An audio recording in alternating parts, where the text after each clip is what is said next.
Баршаңызға сәлем, сіздермен бірге Жансая. Сіздерге кешкі асқа тек қана еттен жасалатын гуляш дайындауға кеңес беремін. Дәмі өте керемет болып шығады, міндетті түрде жасап көріңіздер. Ол үшін біз етімізді 4 пішілеп турап аласыздар да, қызып тұрған майға жақсылап тұрып қызарғанша қуырып аласыздар. Барлық ет міндетті түрде қуырылуы керек. Әбден қуырылғанша өстіп қуырып аласыздар.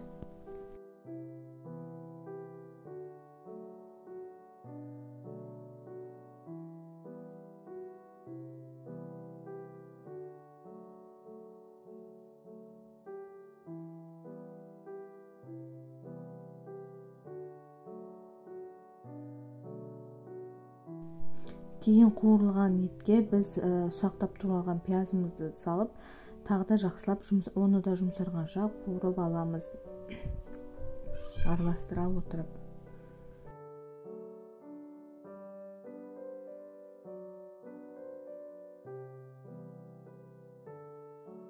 Кейін осы етімізге тұзымызды, бұрышымызды салып, араластырып аламыз да 2 ас қасық ұн саламыз. Оны да жақсылап араластырып қуырыласыздар 1-2 минут. Кейін оны қуырып алғаннан кейін үстіне 2 ас қасық томат пастасын саласыздар. Томат пастасымен бірге қызанақты да турап салсаңыздар өте керемет болып шығады. Жақсылап араластырып алып, еттің үстінен асыра су құйып, қайнағаннан кейін астын басып 1 сағатқа ет әбден піскенше пісіріп аласыздар.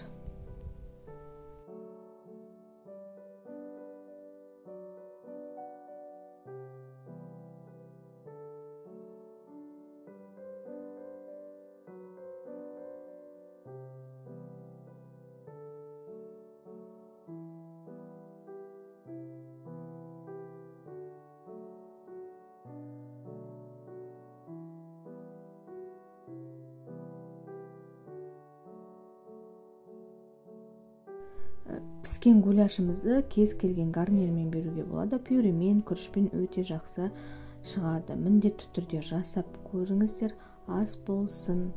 Өте оңай, өте жеңіл. Видео ұнаса лайк басып тіркелуді ұмытпаңыздар.